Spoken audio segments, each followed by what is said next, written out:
Hey guys, Carlo Filippone here, your muscle chef, ready to talk to you about this guy, the chicken pound. What do we do with the chicken pound? We prepare grilled chicken in different flavors, 6 to be exact. If you're serious about bodybuilding and you meal prep, don't go anywhere else. This is the company for you.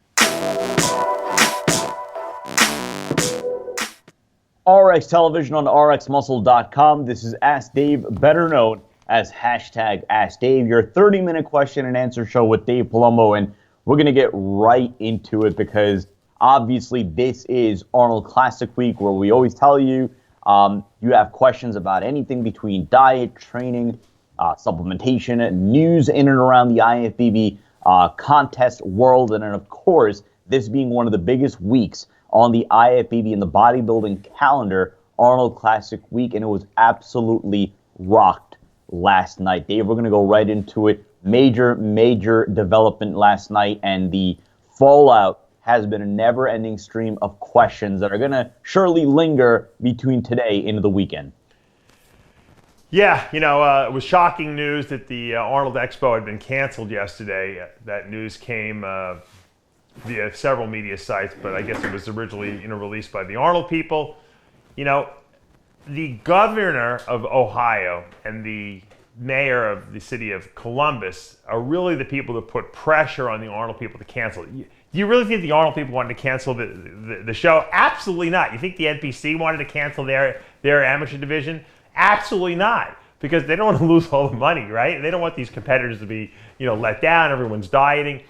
But when the government steps in and says, hey guys, you want to take responsibility, if anyone gets sick, no one wants to do that. That could be a huge lawsuits, and obviously then you have that on your conscience. There's a lot of people getting sick. I'll tell you one thing, when I go to the Arnold Classic every year, I get sick.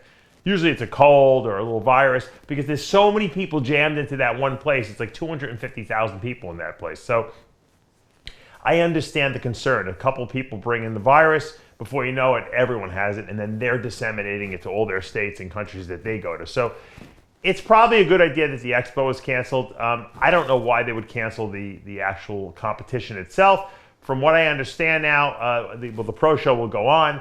We have our photographer Ralph out there. You're going out there, and then of course Chris is out there.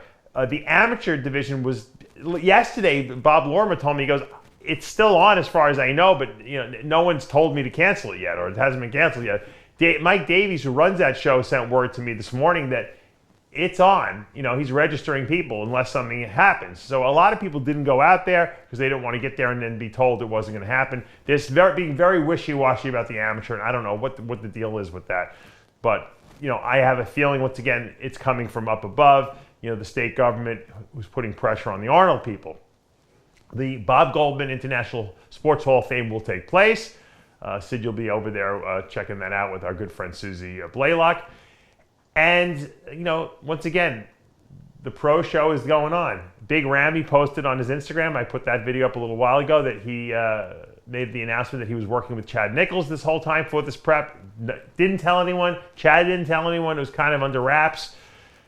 Let's see what he brings to the stage now. So that's exciting. Obviously, William Bonac going to be there, who's a former champion. Dexter Jackson, who's the winningest Arnold Classic champion. Victor Martinez doing his last show, who's a former Arnold Classic champion. So great lineup. I'm glad that they're not canceling the show. At least we'll get to do some coverage of that. Obviously, this weekend, though, big interruption because of that coronavirus. It is very shocking news, considering all the, excitement heading into this Arnold Classic weekend with the lineup, with the stacked lineup and the bodybuilding lineup. So as we get any new news, developments, anything from the promoters, we will be sure to pass it along If you're not already following us on Instagram, official_RxMuscle, and certainly here on the YouTube channel. Let's go to the questions. The first two questions from the Dave Palumbo Experience app, where, by the way, this week, if you are an app member, they will be taking questions on the Arnold Classic and everything related to the Arnold Classic all week long, specifically on the app. Dave, what do you think Arnold, it's an interesting one here, what do you think Arnold was using when he competed? They didn't really have a lot of options back then. They used, Dianabol in the off season. That's how they grew, with probably a little bit of testosterone. Pre-contest they would start out with probably some Deca. They would do some Winstrol, some Primabol, and if they were, that was around too as well. They used Anavar. That was an American pharmaceutical league. They probably walked down the block to the pharmacy and picked that stuff up. There really was no growth hormone back then. There was some cadaver growth hormone, which was called Crescormin. I don't know. I heard rumors that guys back then were experimenting with. I don't know if Arnold ever did or not, but I think they used the basic stuff. The good thing was that all the stuff they used was right from the pharmacy, in Venice, California. So most of the stuff worked well. And even if they had to get some of the European stuff like the Primabol and some of the Winstrol injectables, although they probably used a lot of the veterinary stuff, that came from Europe, and there was no fakes because nothing was illegal. So the people didn't fake stuff. So they used small amounts, but they used very potent anabolics that were made, directly either in American pharmacies or European pharmacies. So I think that was why they got such good response from it. So the second question on the app, we're going to skip only because, so full disclosure, we get these questions about a couple of days before we filmed this episode. And a couple of days ago, the question was, Dave, do you think that the coronavirus will impact the Arnold Classic? Yes, it will. Yes, it will. Yes, there you go. So there's your answer. Just a quick reminder, if anyone wants to join the Dave Palumbo Experience app, it's $29 a month. You go to your iTunes store, your Android store, you download it. You get access to all my videos, all my writings that I've done over the years. Plus, I answer all the questions that people ask me, in a public forum there, so people see all the answers, all the questions, all the answers. I do a Q&A video exclusively to the app, and we put up a workout a week on the app as well. So it's a great resource to have at your fingertips right on your phone. So with that said, we're going to get to our Instagram questions. Again, if you're not already following us, official_RxMuscle.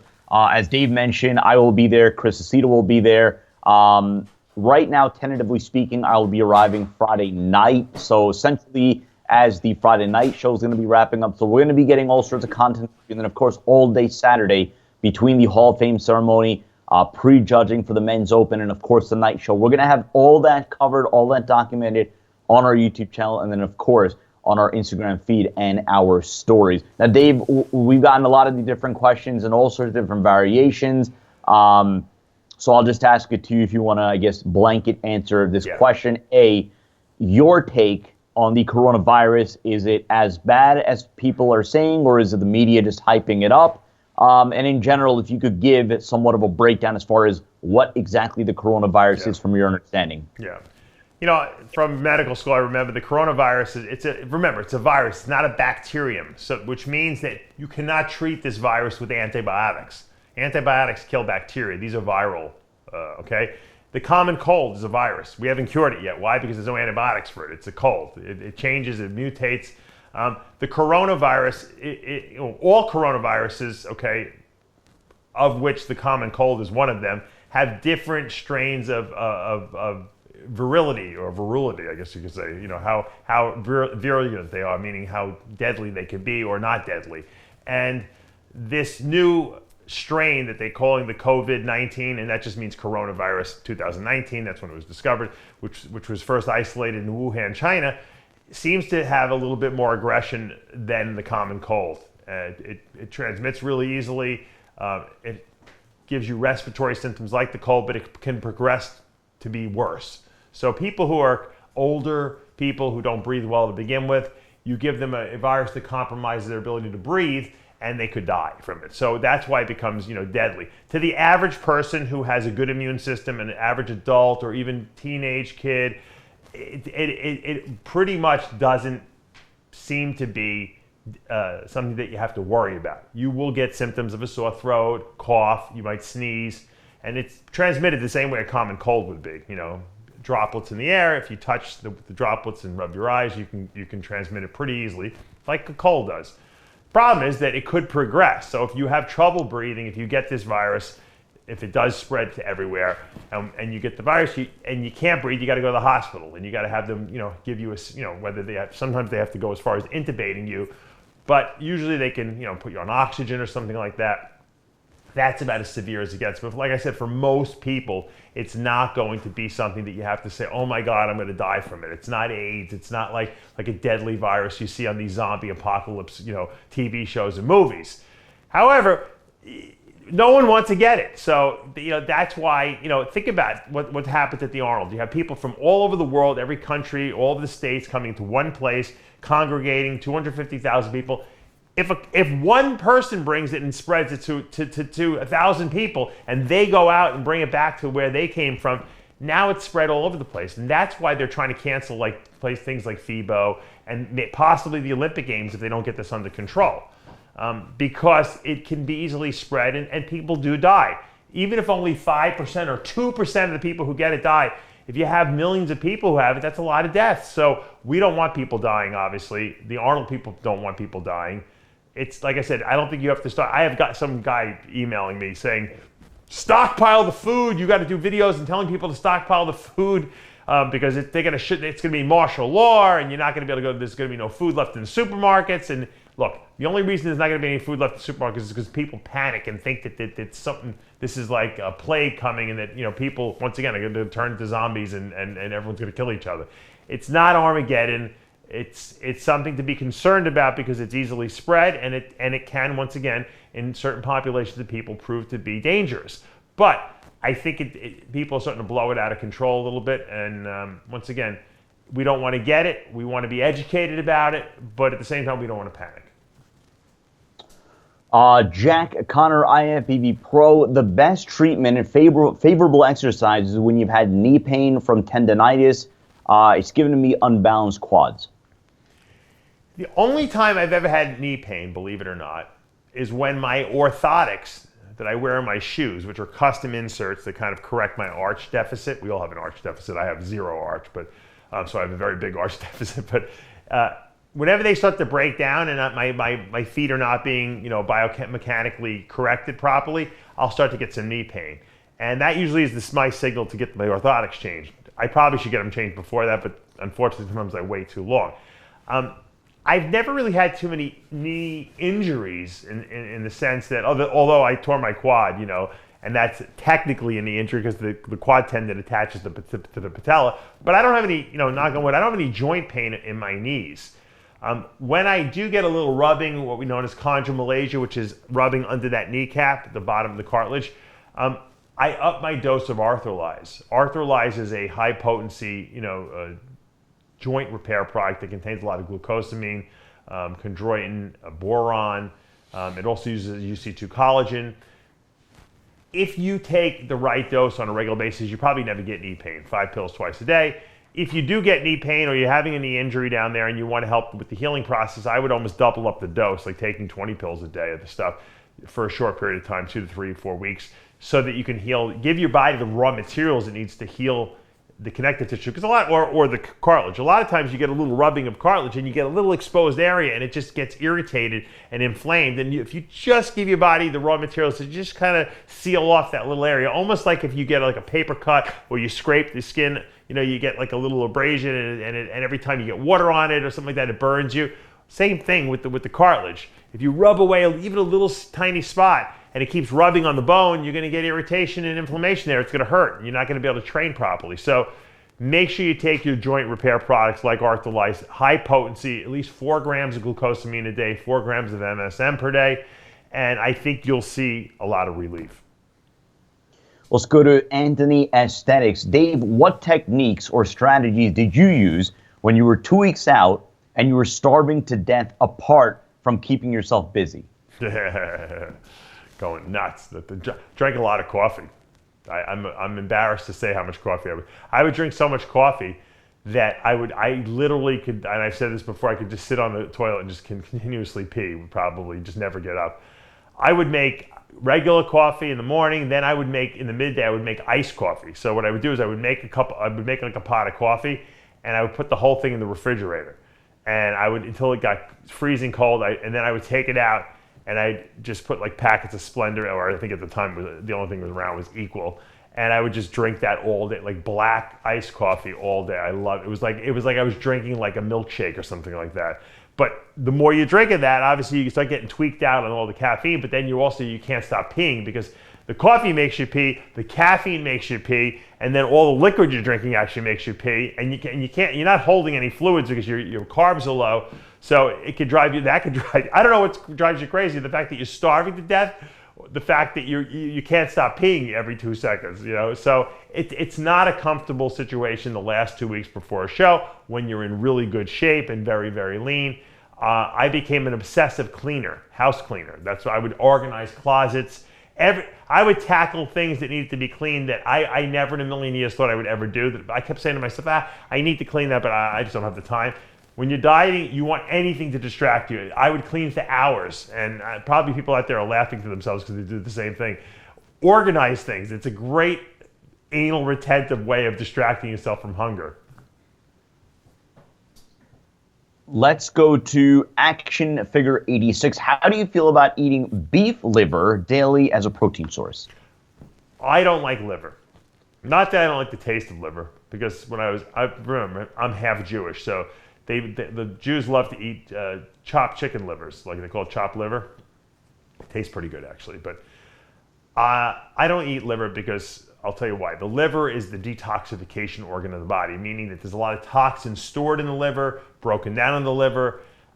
Probably not that good for you. It's certainly not a great protein source. It's an okay protein source. Guys used to take desiccated liver tablets back in the day because of all the vitamins that were in there, the B vitamins and stuff like that. But we have such better supplements now that we have whey isolates. I mean, who wants to use a liver? It tastes disgusting. It's got impurities in it if you're eating the liver itself. If you're taking the desiccated liver pills, you'd have to take 4 million of those pills. They never break down that easily. It's just an old technology, as I like to say. It's like, are you going to go pull your VIC-20 or Commodore 64 out of your closet and try to use that to write your college term paper on? No, of course not. It's outdated. So yeah, I don't think many people eat liver anymore, and I don't think it offers any benefit. We can get all the fats we want from all the fatty acid supplements like Omega Lives out there. We can get our protein from whey isolate, our vitamins from high potency chelated mineral products like V Mineralized. Well, there's no reason to eat liver.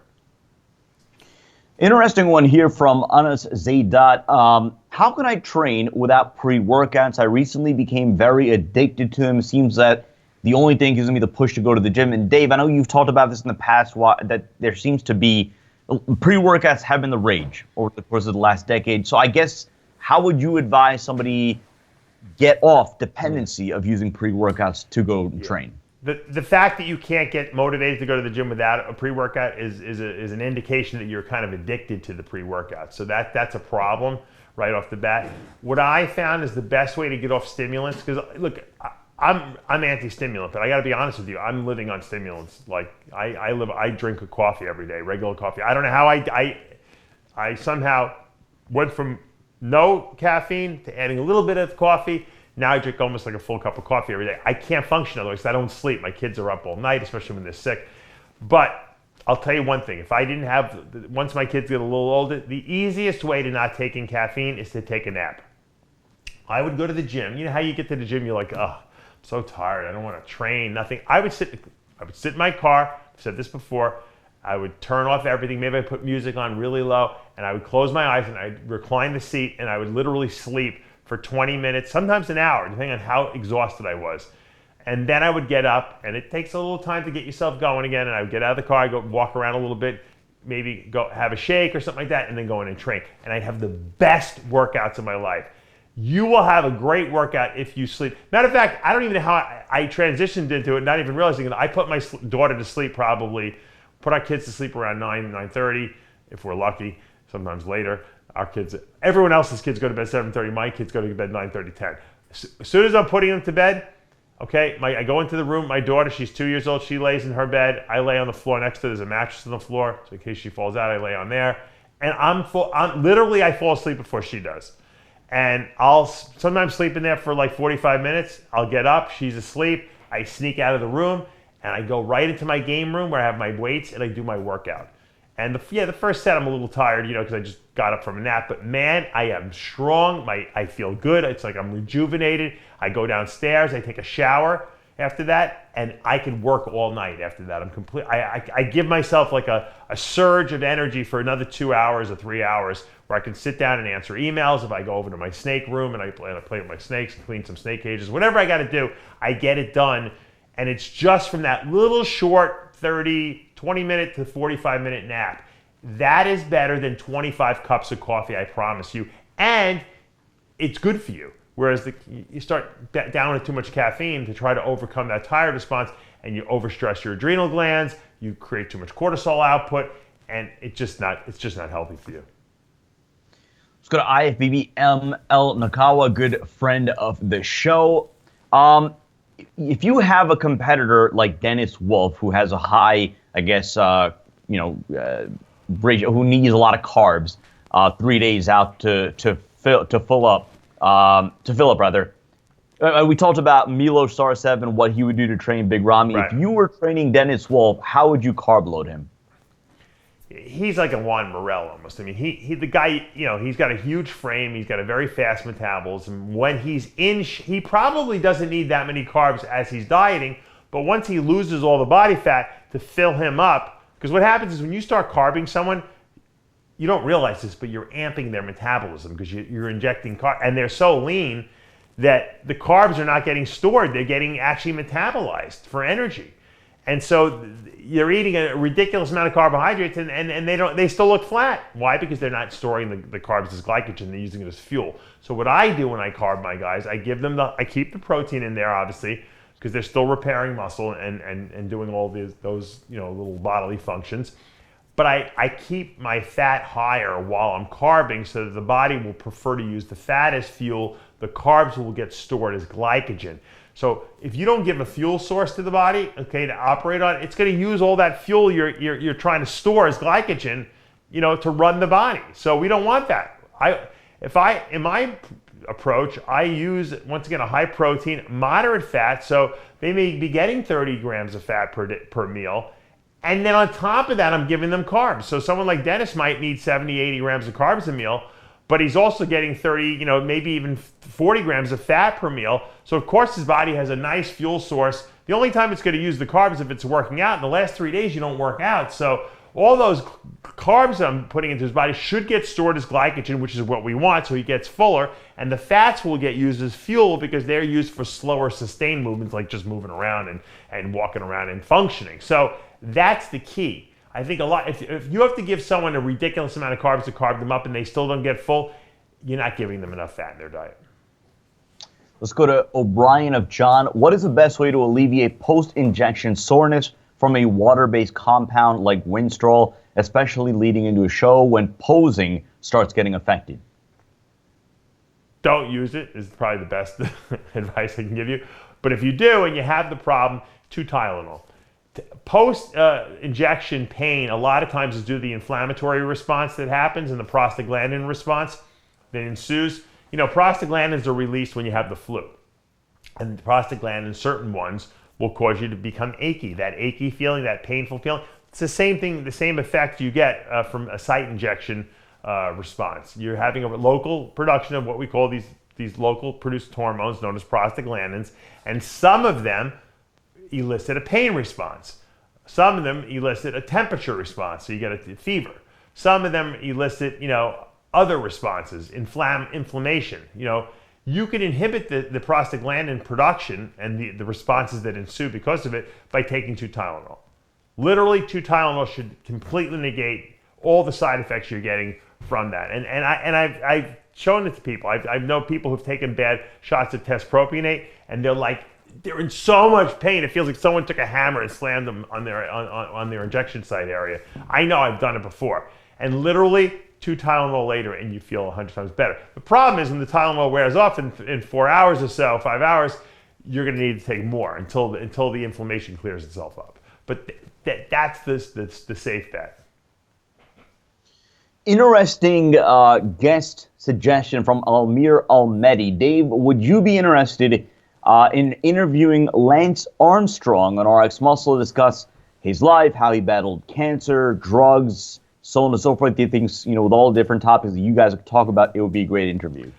I would love to. I don't know if Lance Armstrong would do an interview with me. I don't know if he requires money to do an interview. I would love to. I wouldn't want to pay him, but I would certainly love to do an interview. Matter of fact, I've read his first 2 books he did, and I was very impressed. It was they were very motivating to me. And I'm not one of these. A lot of people found out about Lance Armstrong. They were like, oh, he sucks now. I knew all the cyclists were using drugs. To me, Lance Armstrong coming out as being exposed as a guy who used performance-enhancing drugs didn't phase one bit my opinion of him, because you know what? He's still the greatest cyclist of all time, because all these guys were using the drugs. It's like saying Sean Ray failed the drug test in 1990 Arnold, and because of that, he's not really a good bodybuilder. No, all the bodybuilders are using the same drugs, so that's bullshit, excuse. I would love to interview Lance. I would love to see what he's up to now. I'd love to, get his opinion on what, they used in terms of drug stacks back then, because I guarantee you, whatever he tells you that they used, if he's honest, you'll be like, that's a joke compared to what bodybuilders use. Because think about it, these guys got tested. They not only did they get tested, they got tested every single day on the Tour de France rides. So there was a certain way to beat all the tests, and it would be interesting just to know how they did it, And I'm sure at this point Lance is an open book, but I don't know if he'd ever come on the show. If anyone has contacts, contact him. Joe K90, when you were taking finasteride, what dose were you using? Are there any other compounds that block DHT besides finasteride? I use 2.5 milligrams every day. Been using it since 2001, or maybe 2000. So I've been using it for 20 years. Or 30, was it 20 years? Yeah, 20 years. I've had virtually no side effects. I'm lucky, I guess, in that sense. There are other compounds like dutasteride, which is like the next generation, of finasteride. You could try. A lot of people say they like that. I don't know. I've only used finasteride, and I find that I had no side effects from it. So I figured, well, why am I going to switch to something else? It's doing the trick. A lot of people, I have them start on Testalize first, because Testalize, okay, will block DHT, but not to the severity of finasteride or dutasteride. And I think that's a better option for a lot of people getting into, because they don't want a lot of people do get side effects from finasteride because it's too extreme. Try my Testalize 3 pills twice a day if you're noticing hair thinning or prostate enlargement, anything like that. I think that'll do the trick. Time for a couple of more questions from Yanni or Johnny Polk. If someone who uses beta blockers starts to use Clen, do the blockers inhibit the effects of Clen? While Clen is an agonist to the receptor, blockers are antagonists, right? Do they even work on the same beta receptors? That's correct, yeah. Usually generalized beta blockers will block the beta 1 receptors on the heart, which is why they're usually given. And they'll also block the beta 2 receptors on the blood vessel walls, on the bronchial tubes. And so, yeah, theoretically, beta blockers, you wouldn't want to take clenbuterol if you're on a beta blocker. And, unfortunately, I'm not really a big fan of beta blockers. They put me on a beta blocker when I first was diagnosed with my arrhythmia. And I never really got the arrhythmia unless I brought my heart rate up purposely. So I just don't do anything super crazy high intensity anymore. But I didn't want to take the beta blocker just because I didn't think it would. First of all, if it had helped my blood pressure, I would have been like, all right, at least it's covering 2 different things. And I didn't, to be honest with you, I didn't feel bad on the beta block. I actually felt pretty good. I was kind of like, because it kind of makes you like very even, the beta block. A lot of guys like to use it because especially for people who shoot pool or play musical instruments, who really need to remain calm. It does give you that calm effect, but the problem is it does limit how fast your heart rate can go. And I don't want to have to worry about, oh my God, I'm running up a flight of steps. I can't run any harder. I'm going to pass out because my heart is being restricted on how fast it can beat. maybe I'm stupid, I don't know. But I do take, and I've talked about this before, I do take Ramipril, which is my blood pressure med. It's an ACE inhibitor, virtually side effect free, and it keeps my blood pressure in a nice lower range. Last question. This one is from Dej Wick. Which Olympia, in your opinion, was the most competitive? So I guess I'll break it in two parts. One, I guess in general, all time, in your opinion, what was the most competitive Olympia? Second, of the ones that you've seen in person or whatnot covered, which was the most competitive? I think it tends to be the 98 Olympia when Ronnie Coleman, won the title. It was vacated by Dorian Yates, decided not to defend his title in 98. Flex Wheeler came in looking great. Ronnie was insane. Obviously, that's why he won.